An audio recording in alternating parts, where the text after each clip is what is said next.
Ateşin meleği. Oy canım. Gözlemiştim burada.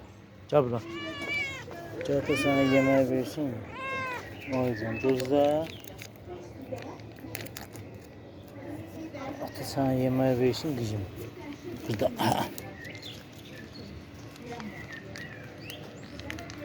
Atmıştım güzelim. Ata sen gördü. Olasını yemeği aldı atası. Güzel kızım. O kızım. Ölmüştü ne zaman? Ha meleğim. O meleğim. Atasın kara kızı. Ağıllı kızı. Güzel kızı. Nazdana kızı. Tuzlana kızı.